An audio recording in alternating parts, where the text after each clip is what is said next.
Hello and welcome to Reality Check. What is going on? I am Matt O'Leary, joined by my good friend 𝐒𝐿𝐴𝐽𝑜S, who's rocking a new hat today, perhaps? It's not new. It's actually two years ago, but I barely wear it. I wear it during draft season. It was a gift from Dom C. I love it. I love it. Looking good. Goatee looks good too, my friend. We're getting some length on that thing. I'm shooting for it. Seeing how long I can get it. We'll see. You gonna join a chopper gang in California? Is that the move? There are chopper gangs out here, man. Do you ever? There's no Yeah, I joke. watch Sons of Anarchy. I know. Yeah, when you watch Sons of Anarchy, it's no lie. When we go out to the older towns, like we went. There's a town only an hour and a half away called Martinez. Okay.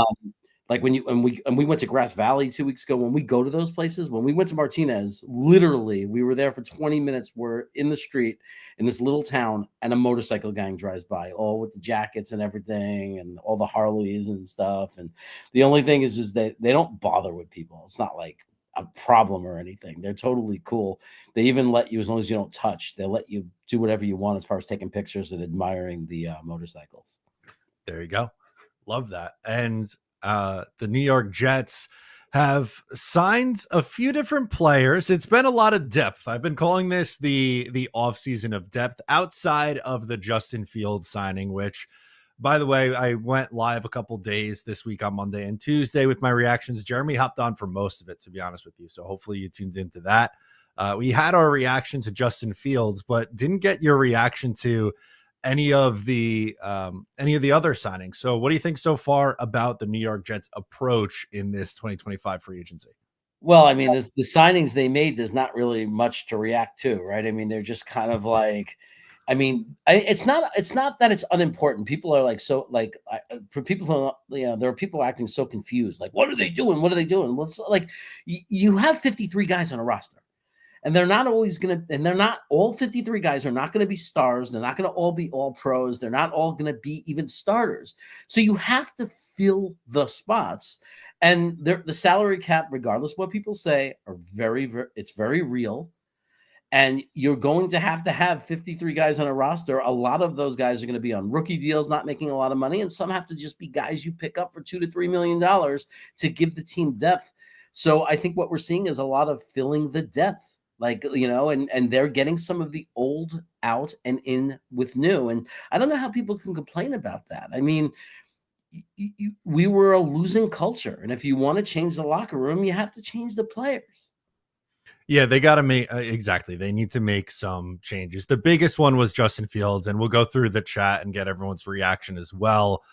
I think the one that is getting maybe criticized the most is Brandon Stephens, the corner from Baltimore. He got a 3-year, $36 million deal, which I'll admit is pricier than I thought the Jets would, one, spend on the position. And then number two, for the kind of player, like there's no way around it. He wasn't very good in 2024. He had a really down year.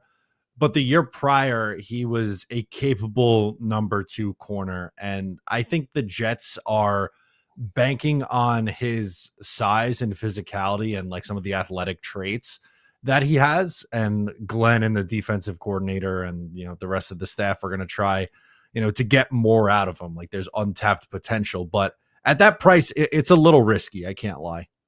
I just, I can understand wanting to take a chance on a player, seeing attributes you like in the player. What I don't understand is the price. I don't understand. What you're telling me somebody else was willing to pay him even over 8? Like you couldn't get him for 10, for 9? Like who was out there fighting for this guy that you had to pay him $12 million for 3 years? I just don't understand it after the year he had. I mean, the guy had 107 quarterback rating against. He gave up over 900 yards. He got called for 7 penalties. Like, where was the market for this guy? So it's not like, okay, you believe you could change the guy, fine. But where is the competition? Where did that price come in of $12 million for 3 years, $36 million? That's my confusion.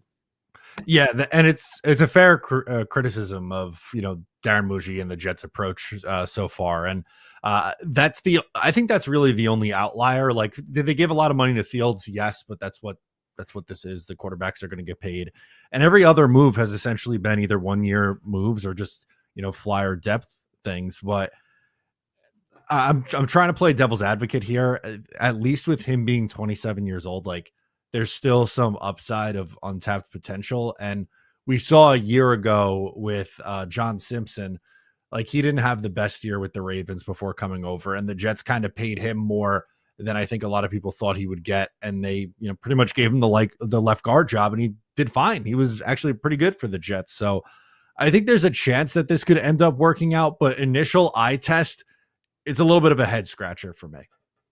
Yeah, I mean, I think that when you look at the guaranteed money, it's really only a 2-year deal as far as commitment to anything. So again, the next 2 years, I'm not saying we need to turn the culture around. We need to start winning, but it's not the contending years, right? These are the bridge years. Fields, this guy, if he doesn't work out, it's stupid. It's saying we could have done better, but it's not deadly.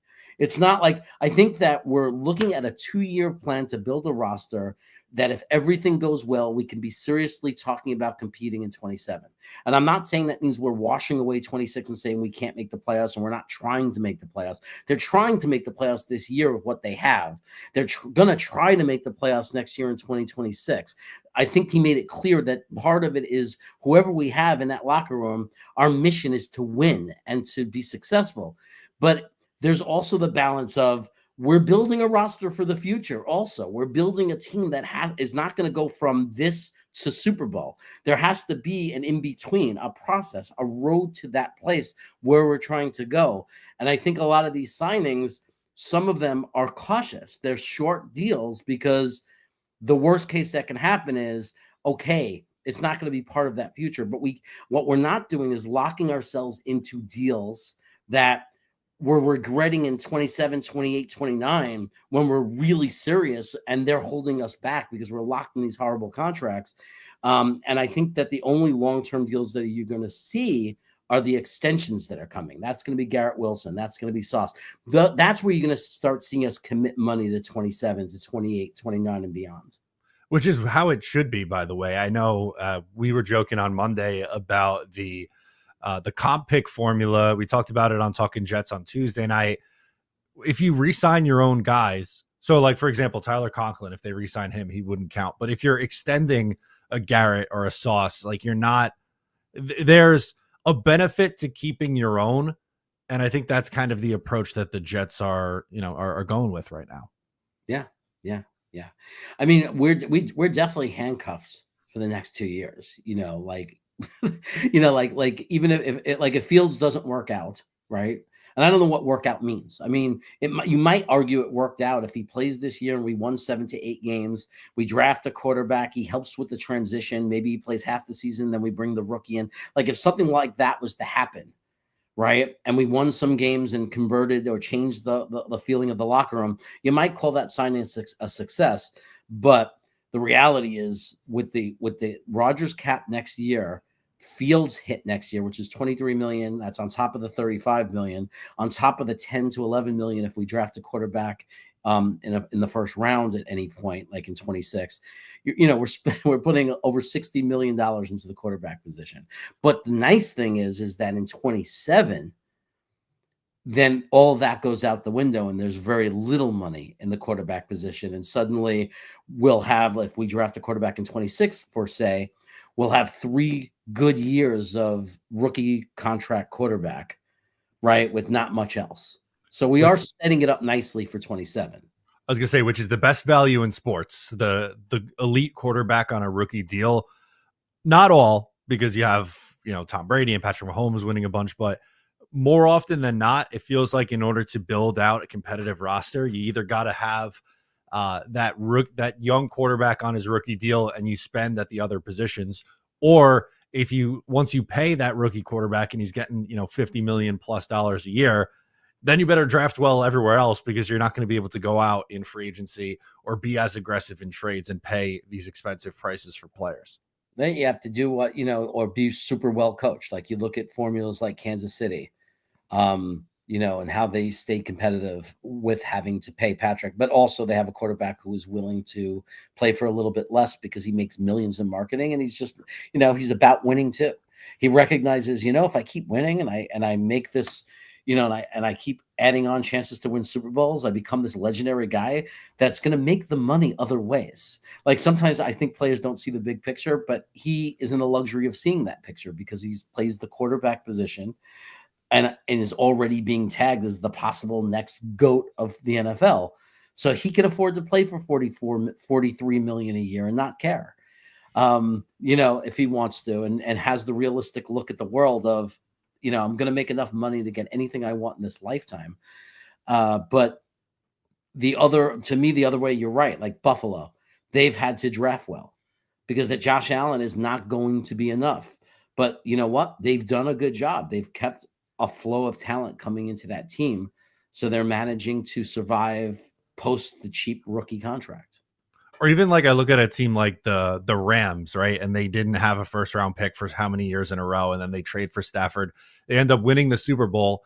Then they have a bit of a step back, but they've been able to be competitive and make the playoffs each of the last 2 years because one, you have a good quarterback in Matthew Stafford, but they hit on their draft class. What was it, 2 years ago when they had like Puka Nacua and Kyron Williams and guys like that. And, you know, you have these cheap guys around the roster who are immediate contributors. That's what happens when you have people who actually watch film. And I can't tell you, I suspect there are plenty of teams where just like every corporation, every job, every company, it's called slackers, right? You have these scouts, and what they do is they're looking at what we're looking at, and they're not spending tons of time because you have to be a hard worker to spend hours watching film. And I think that's the difference when you say, why do certain organizations continually draft well in the late rounds? Because maybe they have a system put in place where their employees, their scouting staff, the people are actually doing their job really well and diligently and finding these guys. And I believe that because I've watched guys like our own Dom C find all these good players that, you know, are mid-round guys, and then they go to the mid-rounds, and then he's right about them, and you're thinking, why didn't every team know? And I think it's because some teams just listen to the hype. They're going off of the boards and what all these agencies are telling them. And then you have teams that are really digging deep into every position and really watching film. And they're finding these guys, just like some of the guys we know in our world that are doing that due diligence and finding guys. I like that. It's a good point to bring up too, because it really matters who you have, not just like head coach. It goes well beyond head coach and GM. You need other guys in the organization who are doing the right thing. Getting back to just the free agent signings, I like this comment from Craig, who's talking about Stevens, who says he is sticky, but he needs to turn his head around and have more confidence. I trust Aaron can coach that up. That's the frustrating part. I don't know how much you've watched of him. Obviously, it's only been a couple days, but he seems like he's right there in coverage. He's just not turning around or finding the ball. And that's why he's either A, getting beat, or B, getting penalized so often.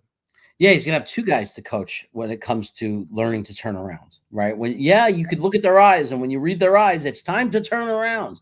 So there's another guy who potentially could be even better than he's been. And I've said it the whole way I've said it. And people are like, well, he's getting good results, Jeremy, his first 2 years. So Gardner, how can you critique him? I said, I'm not critiquing him. I just think there's always room to grow. And I always felt, my God, if this kid would just turn around a little sooner, if he actually turned around, he'd have less pass interference penalties and he would have more interceptions. And when you watch the greats, that's what they did. And I don't dispute at all that there's a possibility we're going to coach this kid up and he'll be very good. It doesn't explain the price, though, unless, like Hennessy had pointed out, we paid a Jets tax. Unless he would rather have stayed in Baltimore or went somewhere else for $8 or $9 million, and that's how much it took to actually get him to come play for us.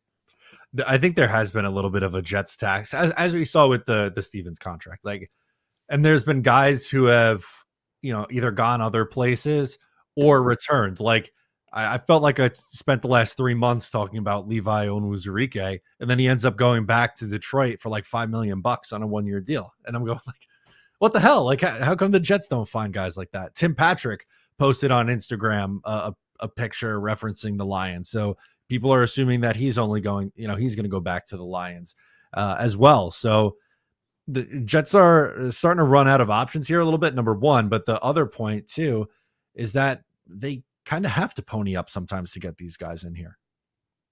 Yeah. Yeah, I mean, I obviously, if we don't make any real moves in wide receiver, it speaks volumes about one of the first 2 or 3 picks of the draft, right? I mean, but also it's a willingness to accept that we're not going to fill every hole in 1 year, that we're not going to just have this complete team where we love every room, and it's acceptance that you have to decide, where's the best value, which of the rooms we could build now or start to, right now they're clearly attacking depth.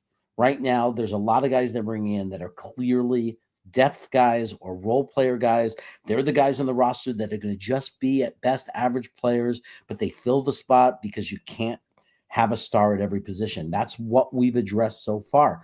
But there's also going to be this reality of, before we get the roster we're all dreaming of that we could really start believing in again, it's just not going to be it's not going to be possible in one offseason. And there's going to be rooms that are incomplete. And wide receiver might be one of them. I know we're going to draft or bring someone in, but it might be one of the rooms we go into not feeling great about during the season. And everyone's going to complain about it, but it's just the reality. But I guarantee you, whether it's next year, at some point, you're going to see them turn their head towards that room, or whatever rooms they've neglected. They will turn their heads towards that room at some point. It just might not be this offseason. The atomic clock says Jets fans have broken brains. These guys are talking about winning in 2027. I think we want to talk about building a team that has sustainable success. Yeah, I mean, you could go with the stupid formula that's proven to never work and just say you have to go all in, balls to the wall, win now. But that's stupid and doesn't work. Like, there is no all-in, balls to the wall, win now solution for the New York Jets. There's not enough draft picks or salary cap. And right now, the holes in the roster make that an impossible thing. Yeah, we could dream about it. And I'm saying we're going to do everything we can to win. We're going to fill the journey to building this roster up. We're going to do the best we can in every moment of it to be as good as we could be in the moment. But the philosophy that, you're not allowed to think about the future and you're not allowed to try to build something with a plan that goes beyond just next season is stupid at every level. In any company, in any restaurant, nothing in your life, no real life plan, business plan, or anything that is geared towards the next 12 months and not looking beyond that is smart. That's just dumb. Right. So, you could be upset about it all you want. We're not winning the Super Bowl next year. And we have to, along with the moves we're making now to make ourselves win as many games as we can now, we also have to consider the direction we're going to the future. There has to be a blueprint. There has to be a plan. And no one's saying that you can't be better in 2025 than you were a year ago. The bar's pretty low, Jeremy. They were a 5-win team a year ago. It's not that hard to be better. It's not that hard to be better. But if you're thinking we should be making every move thinking Super Bowl, like in 25, it's fool's gold. No, especially too with this free agent class. With we've seen teams like, I don't know, New England has thrown around stupid money this offseason. They have money to burn, but some of their contracts are real head scratchers. Like, I don't know, extend Sauce and extend Garrett Wilson. Add some more depth guys in free agency before we get to the draft. See if you could add 3 to 4 immediate contributors in the draft in the first few rounds.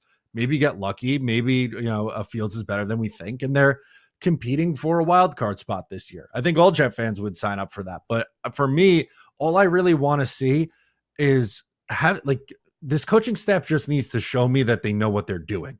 And if they take a tangible step forward in the right direction, even if they still have some holes and are still looking for the quarterback, that's enough for me. Yeah, I mean, look, everything they're doing has an upside possibility, but there's so many question marks for all of them to come together. It's you can't realistically believe that's going to happen. But like even the Fields thing, there's a chance, right? They wouldn't have done it if there wasn't any hope at all. There's a chance that Justin Fields is going to take, it might not be, it's not like, he's franchise quarterback or he sucks. There is an in between. There is a world where Justin Fields might find a system. They might put a scheme in place where, he's not a star, but he's more functional and it could be an offense that manages to score points. I mean, he was scoring 24 points a game. Yeah, that you'd set up for Chicago. In Chicago, there was a point where they were scoring 24 points a game. I mean, that's a lot better than what we've had before last year. I'm not sure last year, but the few years before Rodgers, we weren't doing that. We weren't at 24 points a game. So, part of it is it might not look pretty. It might not statistically be pretty, but you might be able to build an offense around him, utilizing his skill set, utilizing the skills of the offense to still be able to put up 20 points a game, 20 plus points a game, play good enough defense to scrape off 7 to 8 wins, and maybe even with some upsets and a great locker room and great coaching, sneak into the wild card. And that's the best you could hope for. Also, did we not just watch Zach Wilson, Tim Boyle, Trevor Siemian, Joe Flacco, Mike White over the last couple of years finish with 7-win seasons? I would hope that there's a world where Justin Fields, we're not saying elite quarterback, but can he give you a little bit more than those guys did? If yes, then why can't they win 8 or 9 games? Right, and I'm not even saying figure it out. Someone's saying, oh, he's not going to figure it out. I'm not saying he will figure it out. He might never be the pocket passer. He might never be the complete player, but he might have a system that allows our offense with a lot of running, heavy running, a lot of RPOs. He might be part of an offense that actually, with a good defense, manages to win. Not tons of games, but again, if we won 8 games this year, to me, that's I know people are going to be pissed at that. That's a shit. But the reality is, if we win 8 games this first year of this new regime, it's not a failure at all. I mean, part of it is how you go about and win those games. I'm rooting for 10 wins. I want the wild card like any other fan. But sometimes you have to just live in the real world. And the real world says, if you could come into this team with all the holes it had, with all the shit we've been through, and you could come in year 1 and go 8-9 with Justin Fields as your quarterback, you've done a pretty darn good job. This is the kind of stuff we're talking about. Matthias comes in and says, yes, let's talk ourselves into something that is unlikely to happen again. I think both Jeremy and I are on the side that the Jets will be drafting a quarterback and that Justin Fields is not the long-term answer here. But why can't he just be the starter for a year in 2025 and you evaluate where you are? Right. It's exactly what I'm saying. I'm doing the opposite of talking myself into that something. Right. I'm literally saying and maybe he's agreeing with me, and we're misreading is Marthius used to be reasonable, or has normally been reasonable in his chats. So it's hard to believe he's being this unreasonable and not listening to what I'm saying. Like, nobody's saying it's reasonable. Nobody's saying it's likely. Like, neither of us said it's likely that Fields is going to they're going to find this system that's going to bring out this great version of him that's going to score all these points, and the defense is going to magically get so much better, and like we're going to win 9 or 10 games. Nobody is saying that. We know it's all unlikely. Everything has to go perfectly for any chance that to happen, and that's unlikely in itself that everything goes perfectly. This is football. But we're Jet fans. We're still fans. And we're still allowed to root for it to happen. We're still allowed. When Geno Smith started doing good, nobody said, oh, you see, I told you. Before he started playing for Seattle, nobody was on board with it. And if you would have said, let's get Justin Fields, let's get Geno Smith, maybe he'll be good. Maybe time will have done him well. You all would have said it's impossible. It can't happen. You're stupid. And yet there he is now getting a multi-million-dollar contract. So I'm not saying it's likely. I'm saying it's very, very unlikely, but you cannot tell me anything is impossible after what we've seen with Geno Smith, with Sam Darnold, with Trent Dilfer winning a freaking Super Bowl in Baltimore and freaking years ago when I was young. You can't tell me that there's anything that's not possible in this game. They're getting on our nerves today. Rusty Spooner says winning 7, 8, 10 games and being in the playoffs is a waste of time and hurts our 2026 high draft picks. I hope we go 3-14 and already accepted it. I understand that sentiment. I do. As Greenbean said it a million times, mediocrity is your worst asset. Like, there's nothing worse than being mediocre because it takes you out of the draft game, right? And it takes you out of that. But also, you can argue back. Let's look at the top quarterbacks in the NFL right now that are active, right? Like Hall of Fame quarterback Aaron Rodgers, drafted late first round. Current player who's really good, Jordan Love, late first round. Lamar Jackson, top 3 quarterback, late first round. Russell Wilson won a Super Bowl, had, and obviously he's finished now, but in the good part of his career, he was like late rounds.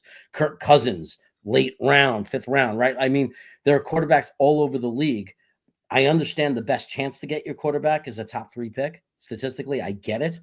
But you also have to remember, there are quarterbacks I'm naming right now that are actively and right now really good quarterbacks that we all be thrilled with. that were not top 5 picks. I don't know. The two best teams in the AFC both traded up for their elite quarterback in Josh Allen and Patrick Mahomes. Right. Even Josh Allen was a trade up. Right. They traded up twice to get up to 7 to grab him. Right. Right. Even that was a trade up. So the Bills didn't have to go 2-14 to get Josh Allen. They were a playoff team. They won 9 games with Tyrod Taylor, and we're a playoff team. And then traded up and got Josh Allen. Maybe that's the argument of building a roster before quarterback. Sorry. Yeah. No, you're good. I just wanted to pull that one up. A couple of similar comments back to back, but I don't think it has to be. They have to be a 3-win team, and there's no chance that they can improve when they were the 24th offense in the league with Aaron Rodgers last year.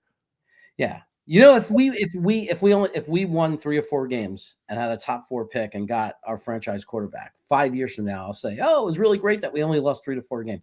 But in the moment, it will worry me about the coach, because what does that say about our new regime and our coaching staff if we only win 3 games? Like, I understand they'll probably almost definitely get another year. They're not going to just fire him one and done, but it's going to create a really bad start to the change, right? And it's going to be very hard to endure, to go through like another year of bad and another offseason of not, of seeing no progress. Like, it's going to be if that was to happen, it's a really big price to pay to have to endure a 3-14 season. But in the end of the day, it might be a happy ending if that's what got us our franchise quarterback, right? If we look back in 5 or 6 years and we have the guy who's the quarterback, the franchise guy who we're signing to a giant deal, and has made us a great team, and then, if that happened, we would look back and say, I'm glad we went 3-14, so we were able to get that quarterback. But right now, I'm not going to root for it. I'm just going to sit there and believe we'll find a way, either by trading up or either by just the number 5 quarterback on the board slipping back to wherever we are and grabbing him, and that happens to be the right guy. The way Lamar Jackson was the right guy over everybody else that was drafted ahead of him. Yeah, it's going to be interesting to see how that goes, but I wanted to get into some of the more free agency stuff, more so than just big picture and next year. I think, honestly, outside of Justin Fields, because that one, is quarterback and the biggest name. I think my favorite signing is Andre Cisco, the safety that they landed from the Jacksonville Jaguars. A couple of years, the 2 years before this past year, he had 7 interceptions over that time. He's coming off a bit of a down year, but I think, in this system that Steve Wilkes is going to run, his play style bodes well for creating turnovers on the back end, which is something this team's really struggled with. They never, ever, ever get turnovers. And I think Cisco playing free safety, and he's still young. He's only 24. He hasn't even turned 25 yet. So I'm excited about him. I think there's upside there. Hats off to 𝐒𝐿2𝐾, Adam, who was the one guy I know that actually had Cisco as a target on his list. Yeah. He actually had him targeted. It was a guy that he was hoping we'd go after and get.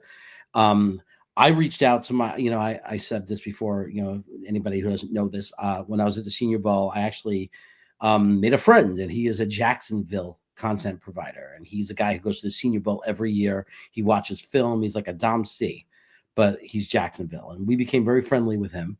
We're still in touch. And of course, I went right to him and I said, what do you think of this signing? And he goes, I think it's a brilliant move. He goes, I think it's great. I think this guy was really good. We were all really excited about him. The defense had a terrible year. He got sucked into this terribleness of the Jaguars, and that he believes in the right environment with the right coach, especially a guy like Aaron Glenn, who's a secondary kind of guy, that we may have found ourselves a really, really good safety. It is 1 year, so if he is really good, be prepared to pay him. But it's nice that we're able to do the prove it year and not be too invested in him. The week of depth has continued. The Jets just made a signing, so I have the sound. We got to play the sounder because we have the breaking news. Breaking news! The New York Jets have signed a tight end, Jeremy. Not a big name tight end. I'll be very surprised if you know who it is. I'm looking to try to why won't this share my screen correctly? I hate Firefox, man, and it's only working for me. on Firefox. So I'll just read it out loud. The Jets are signing former Chargers tight end Stone Smartt on a 1-year deal. He's an RFA who is non-tendered. He came on late in the season. New York Jets like the upside. Oh, I liked him in college. I remember him in college. I remember thinking of him, from draft prospecting and everything a few years back. Or was it? I'm forgetting how long ago it was. I'm losing track of time in my mind, but I remember the name. I think it may have been one of Green Bean's guys. I think Green Bean once, because I know the name sounds so familiar to me. So I think it was one of the guys that Green Bean used to scream his name, like in one of the, before the draft. Yeah, I think he was one of those guys. I mean, you could say that about any time. Like Green Bean probably screamed his name. Yeah, I mean, that sounds to me like again, another build roster depth, take a shot at a guy, low commitment, doesn't change anything about our going into the draft. So nobody should think that. It doesn't impact our draft at all.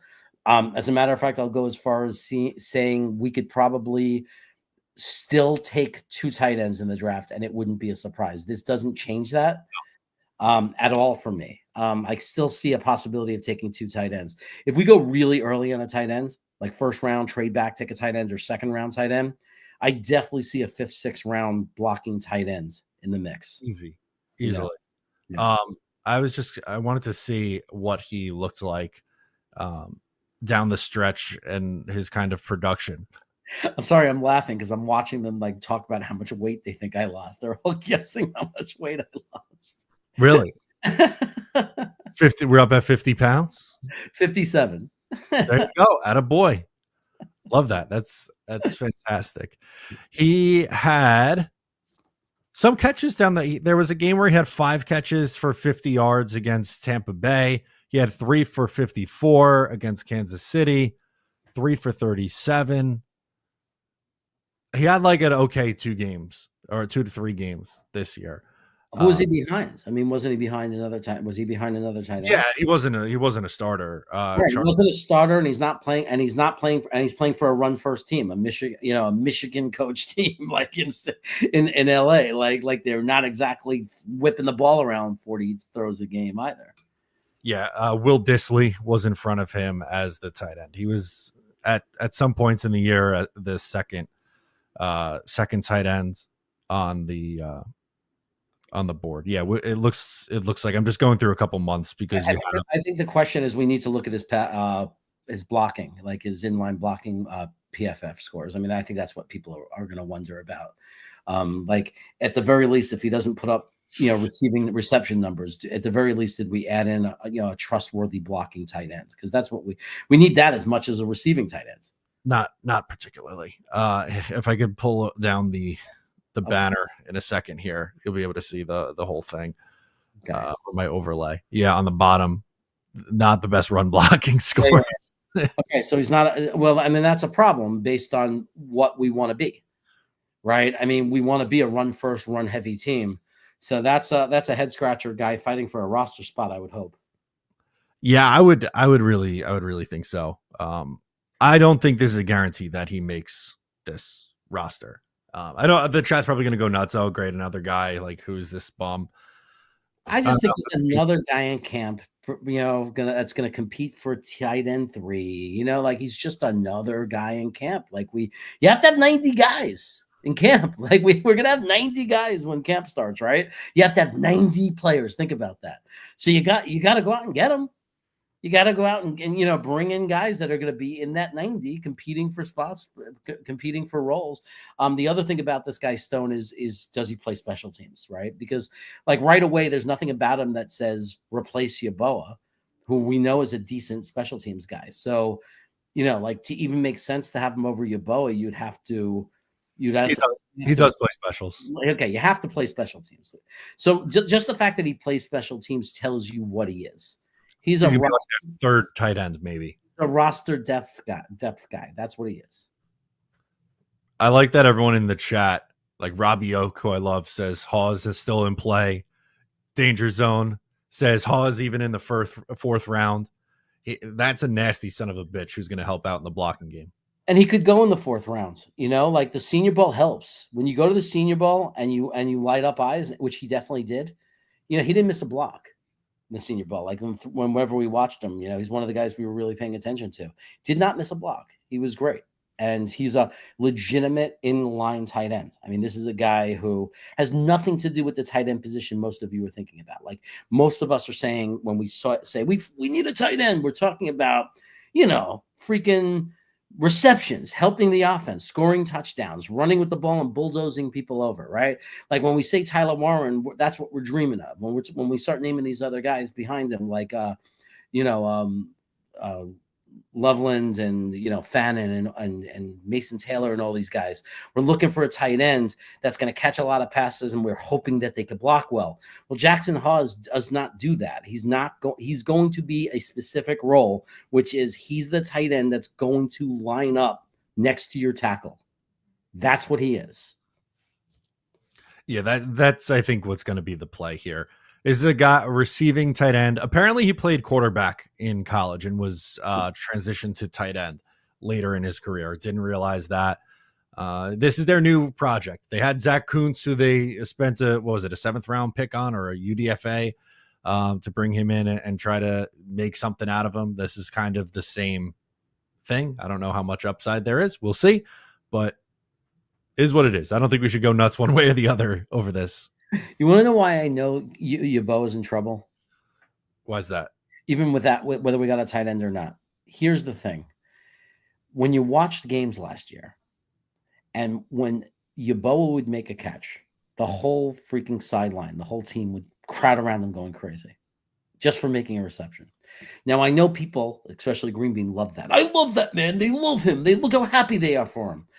But when you have to celebrate a tight end making a 5-yard reception in a regular drive during a game for a first down, and the entire team celebrates, that tells you that this is not an elite player. This is a guy who works hard, who tries to stay on the roster, and they're so happy for him that he did something, but he's not the guy that's going to be your tight end. Like, he's not, like, as much as we love him as a human being, he's not the answer if you have to celebrate him getting a reception. And it reminds me of a movie in baseball where the kid owned the team, and his favorite veteran player on the team got a base hit. He said, "See, he's not done yet." And the other guy, the assistant manager, looks at him and goes, "When you have to like celebrate and go crazy for an infield ground ball single, the player's done." It's like a Make-A-Wish. Yeah. Kids out there for the big run or the big play. That's funny. Probably true. And also probably didn't help that he's chatting it up with Green Bean. And Green Bean's wishing him luck. Green Bean's gone soft on us. He used to be like everyone who, once they left the Jets, he hated their guts. I saw him wish CJ Mosley well on Twitter, and he's reaching out to Kenny Yeboah to tell him that he's rooting for him wherever he goes next. Our guy's getting soft in his old age. Yeah. Well, I mean, he definitely has guys he likes and guys he doesn't like. Ty Johnson, there was no forgiveness, kill him. But if Yeboah dropped the pass, it's not his fault, man. Give the guy a break, man. Give him some time to develop, man. Like he definitely has, but we're all human, right? We're all going to defend the guys that we really like. I defended Jeremy Ruckert until it got to a point where I was like, well, watching the replay of Jeremy Ruckert completely whiffing on a block as they tackle Breece Hall for a 3-yard loss. And I said, okay, he sucks. Like it's over. Although I don't believe that. I think he just was very poorly coached. And I think that someone could salvage his career, but it's probably not going to happen here. All right. So let's get into a couple more of these signings from yesterday. I'm just going to rattle off a bunch of them, and you tell me who stands out to you from this crop. So Rashad Weaver, edge rusher, gets signed. Isaiah Oliver brought back yesterday as well. Chuck Okorafor, and the center from the Green Bay Packers, Josh Myers. So you have the floor with this. Well, I think Josh Myers is one of my favorites of it, because what it does is last year, the depth we went into on interior line was ridiculous and embarrassing. That Wes Schweitzer or whatever was our backup center and guard and everything was so stupid. And what this does is it gives you a backup center, but it also gives you, if one of our guards go down and you don't want Newman, if Newman's not playing well or if he's not the answer, you always have the option of moving Tippmann over to whichever guard goes down and putting this guy in. And for anyone who says, I don't want to keep moving Tippmann around, Tippmann is better at guard. Okay, he's a better guard. This is the, I mean, I understand I want the continuity of the line, and I'm okay with him playing center, especially we have no choice this year because we have two really good guards who we need to be on the field. But Tippmann is being underutilized at center because he's just not correctly sized for it. He happens to be a big-bodied, great guard who has the ability to be a center. But it takes him out of position on most plays. He doesn't get the leverage that he can get if he was a guard because he has to worry about snapping the ball and coming up from that. I just, but to me, it's the significant signing because it gives me a lot of comfort in that we have depth on the inside of our offensive line. Because again, if one of the guards go down, we have an answer other than just Newman.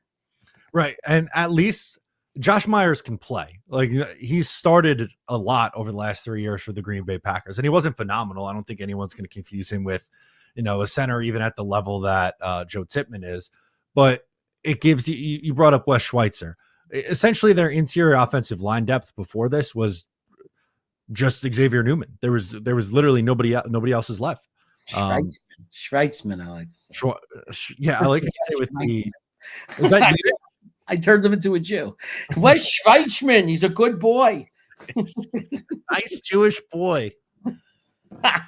But I think this is one where if, God forbid, there's an injury up front, Myers can come in and play. And I feel the same way with Okorafor. He was a 3-year starter in Pittsburgh and actually was fine. I thought not good, wasn't bad. He was a fine, okay starter for 3 years. What happened last year in New England? Have you followed that story, Jeremy? Very bizarre. As far as I understand, it's very, what's obvious is he's not a left tackle. He's a right tackle. Oh. There is such thing, very much so, as players who cannot do both. Because you're planting off a different foot. Everything is the opposite, right? And if you're if you have a dominant side that's less ambidextrous, it is possible, and it's happened. We've seen it in the NFL. There are players who cannot play the opposite side. They just can't do it. And to me, it feels like that's what happened. This guy went out and he was a disaster at left tackle for 12 plays, and they benched him, and he was mad. And I think it sounds like it's a weird story. I don't understand it fully. Like, did they just bench him and say, screw you, you're not playing the rest of the year? Or did he just say, screw you, you gave me 12 plays, that's not enough of a chance, and he quit? Yeah, it seems like it seems like he's the one who walked away.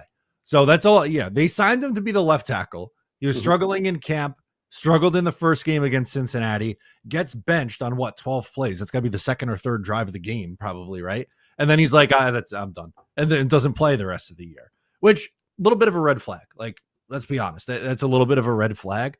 But if they are convinced that he has his head on straight, number one, and then number two, are just bringing him as your swing tackle and improved depth over a guy like Carter Warren or Max Mitchell, I think he's probably a better player than either Carter Warren or Max Mitchell. I mean, you can't start at right tackle for 3 years for Pittsburgh and keep your job if you're not playing at some level of being realistic. Now, they were known to be lately revamping their offensive line and rebuilding in that area.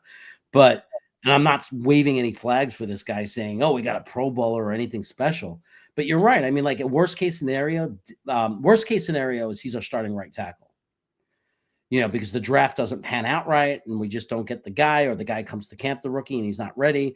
The worst case scenario is our starting right tackle, and we have a below average right start tackle for 1 year, and he's our bridge, right? Because we talked about that we're not going to be thrilled with every single starting position of the 22. We're not going to be thrilled with it. So it might be one of the positions where we're not thrilled. We have a slightly below average guy, but a guy with 3 years of experience doing it who can do it. The best case scenario is we still draft one of our guys. That guy shines. And now this guy is a great depth piece, tons of experience, started tons of games. And he's the guy that if somebody gets hurt can come off the bench, and we're not putting somebody in there who doesn't know what they're doing. Johnny Boy's hanging with us. He's got a question for us. His thoughts about a possible reunion with Marcus Williams and Aaron Glenn. Safety room with Williams and Cisco. Thoughts. So I really liked Marcus Williams when he went to Baltimore. I really wanted the Jets to sign him. I think I spent most of the offseason talking about him. Mm-hmm. He had a really tough year this past year. Now he's still under 30 years old, so maybe not completely done, just bad year in Baltimore. There is that Glenn connection. I think he's more of a free safety, which is what Cisco would be. So my question would be, okay, if you're bringing him in, then what's the plan for strong safety? Yeah. Yeah. I mean, would you be like, what's his cost? What are you bringing him in for? I mean, 10 million is not tons of money, but I think it's certainly intending to start him money for Cisco, right? I think the intention is to start Cisco. I would imagine. You're not paying $10 million with the intention of he's going to be, your guy off the bench. No, $10 million, that's starter money. So, it's your starter, but not your star money. It's like, yeah, we're not expecting to have a superstar in the position, but we're expecting to have a starting level player, right? An NFL starter. So it's just, where's the room for him? Yeah, because I think the question is, are we really going to roll with Justin Mills as our box safety, or are we going to draft or pick somebody up? Like, I think that's the real question. Yeah, Mills is still kicking around. Maybe we could do that. We could pull up some of the best remaining free agents here, but that's one of the guys who is still currently available as strong. Same with Justin Simmons, who the Jets wanted a year ago, but he was not very good in Atlanta. And you know who my box safety out of the draft is, right? 4th round. No, never heard of him. Yeah, you don't know that guy. I never talked about a guy that might be there in the 4th round that goes to a school very close to where Green Bean lives. Never mentioned a guy like that. Jonas Sanker. Does that ring a bell? Oh yeah, it rings a little bell. There's another safety here actually that might be okay. Julian Blackmon from the Colts. He's still young. He's not even 27 yet. So, oh yeah, Blackmon. Well, we'll see. I mean, like, box safety is not the over the course of this retooling or whatever it is, this change of it's a facelift at least. Strong safety is not the position I lose sleep over. Right. I mean, that's the positive. When you say what's the positives of the New York Jets, when you name the premium positions, left tackle, wide receiver, edge, you start to a cornerback, CB1. You start to see that there is some light there, because in the premium positions that teams sometimes struggle to fill, we actually are looking pretty good. So positions like box safety, like every position matters. I'm not saying it doesn't matter, but like over the course of, do I think we'll find a box safety that, to fill the role this year, and by, next year and the year after that in the future, of course, we're going to be able to get a good box safety. That's the least of my concerns. It's free safety. That's the most important to me, right? I want the ball hawking, pass deflecting, really great guy you can trust as the final wall, stop big plays. And we're going to see if Cisco's the guy or not. Yeah, we will see if Cisco's the guy. I wanted to look at wide receivers next, because this has dried up a little bit. There's some big names here, but all over the age of 30. Cooper Kupp, Stephon Diggs, Keenan Allen, Amari Cooper, Brandon Cooks, Tyler Lockett, Robert Woods, Nelson Aguilar. Is there anybody here you would take a flyer on? Well, I mean, Cooper's going to be overpaid. I guarantee it. Someone's going to overpay for Amari Cooper. So, because he went, the year before last, he put up some big numbers. So there's no point in that. It doesn't make any sense, because he's obviously not going to be around. I think if you're going to take a Cooper Kupp, if you're going to take a flyer on him, or Keenan Allen, I think that it has to be with the understanding that it's bridging the wide receiver room. It's just putting a veteran in the room. It's putting a player in the room that could get you through, because you got to give Fields something. I know we're going to be a running team and everything, but when Fields does have to pass the ball, it can't just be, oh, we took Garrett Wilson out of the play, you're screwed, buddy. Like there has to be some other wide receiver, and to have a veteran like that just for a year, a 1-year commitment. And that's why they're probably not signed, because these guys probably all want 2 years guaranteed or something. And we're probably the offers they're getting from just around the league are probably just 1 year. But if we signed Cooper Kupp or Keenan Allen and it was only 1 year guaranteed, get money, and it didn't affect our future, I wouldn't be angry over it. It doesn't do any harm, because obviously that means we're going to draft the guy. But like, what do you expect? Like, we have to put somebody in the room, right? I mean, we have to have some receiver. Why not have a veteran receiver? Or do you want to put Malachi Corley in? He's the slot, so who are you going to put as your boundary receiver? Like, I don't even know who there is at this point. Lazard hasn't been cut yet, so technically Allen Lazard is still kicking around. But he doesn't want to be there, and he carries the stink of the 5-12 Jets, like as much as anyone. Like Lazard is part of the stink from the last 2 to 3 years, right? He has that stink on him. Like he's one of those guys that we brought in from Green, one of those parts of that concept that completely blew up in our face. Nobody wants to see him around, I don't think. Robert has an interesting one. He asks for a different position, but tight end. Why not Tyler Conklin or trade for Michael Mayer? Are you interested in either of those options? Mayer's a better blocker, right? I mean, like Mayer, at least, I know some people say, well, he's disappointing with the, well, he's not, it depends on what your expectation for him is. At least Mayer is a complete football player. It's not like, oh, he's not getting a lot of yards box score wise, receiving wise, he's a bust. Well, no, because we could still theoretically go out and get a tight end that's going to be more of the receiving tight ends, and he might play the same role he played for the Raiders behind Bowers, more of your inline blocker, and your blocking tight end. I don't know that he's the best option for that role, though. Like, why have to pay a big price for that role? Like finding blocking tight ends is not that difficult. I mean, we talked about Jackson Hawes, late round guy, Connor, out of Texas Tech, late round guy. There are blocking. You can draft a blocking tight end. Yeah. You can take 1/7 overall, who's going to catch a lot of passes too, and Tyler Warren. You can get the full package in Tyler Warren. I think in Lovebridge also. Loveland. I love to say Bridge. I can't get it out of my head. I must have known a Lovebridge in my life. Yeah, something in your subconscious. It has to be. It won't leave my head. Like Loveland. What I said a million times. I can't get Bridge out of my freaking head. But he actually, I think his upside is as high as Tyler Warren's. I just don't think he has as high a floor as Tyler Warren. Like Tyler Warren has an incredibly high floor. Loveland doesn't, but Loveland has an incredibly high upside. Yeah. At least what I like about Michael Mayer is he's still on his rookie contract. So you'd have him at 2 years pretty cheap. And what would it cost to get him? A 6th round pick, maybe, to pry him away from the Raiders? Yeah, if he can get him cheap and he has experience, like I'm not going to complain about it. I just, I mean, if he's that cheap, I was thinking in my head that they still might not have given up on the idea that they get something more for him because they drafted him so high. Maybe they would.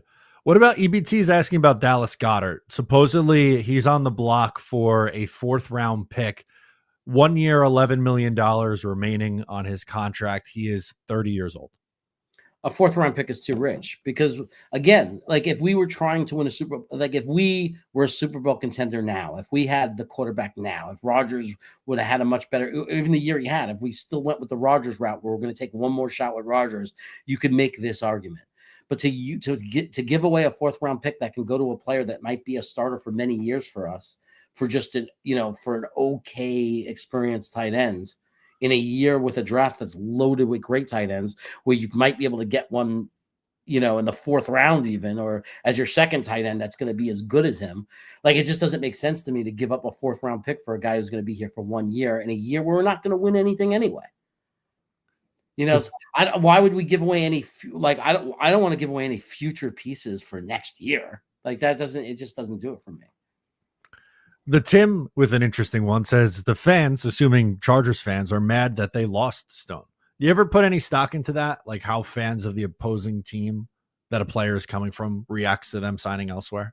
It tells you something. I mean, like, because there's, because like Jeremy Ruckert, if he gets signed somewhere else, or if he gets traded or sent somewhere else, no one's going to scream and yell and cry, right? For the most part, it's going to be, and I still feel bad about it. It pains me to say all this because I was the biggest Jeremy Ruckert fan, but when the fans of another team are upset about it, it shows you that there was something they saw during the games where they really liked. There was upside that they really liked about a player.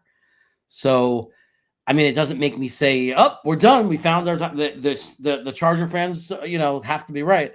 But it's better than if they laughed and said, "Ha ha ha, stupid Jets." I mean, it's much better to hear their fan base be pissed off. Yeah, it is better to see that reaction. I know Ravens fans were all pretty much celebrating when Brandon Stevens signed with the Jets. Yeah, not a good feeling for us. It was kind of like us when Washington signed 𝐒𝐞𝐞. Like the Washington fans, do you think they loved the fact that we're sitting there laughing and screaming and saying he's the most overpaid guy alive? No. 𝐒𝐞𝐞𝐫, did you see he had something on either Twitter or Instagram? He put out that he's like, my tape doesn't lie after he got paid. That just made me laugh. Like, I mean, we were terrible against the run. And the interior of our defensive line was terrible, and we had Quinnen Williams. So who was it? Like, how was it? How could two things be true? How could his tape be good? How could he be good? We have Quinnen Williams, yet our defensive line, the interior of our defensive line, was complete trash. So yeah, let's look at the film. Yeah, let's look at the film, 𝐒𝐞𝐞𝐫. Give me a break. He was terrible. Yeah, it was rough. I cannot believe he got that contract. I'm still thinking about that 3 days later. The guy was like pushed aside. How many times did we watch the other team run right through the middle? Awful. It was like they were just knocking him away like he was a high school player. Not great. Ridiculous. I'm checking one more time on Twitter to see if we get any late signings. Only thing the Jets have done today is the Stone Smartt. Great name, by the way. He's got to go to the Name Hall of Fame with a name like Stone Smartt. Nothing. You got nothing for me? Yeah. I got nothing. I mean, look.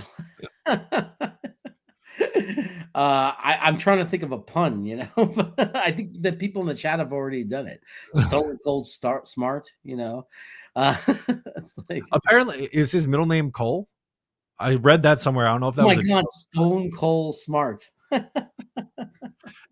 Phenomenal name. He's going to be tight end 1. He's going to have 700 receiving yards and 5 touchdowns. You heard it here first. He does sound like a lawyer, though, but more of in a book, like more of in a kind of like a big novel, Stone Smartt went into the courtroom with his briefcase in hand. Yeah, wasn't he the lawyer? He didn't believe in tablets and modern technology.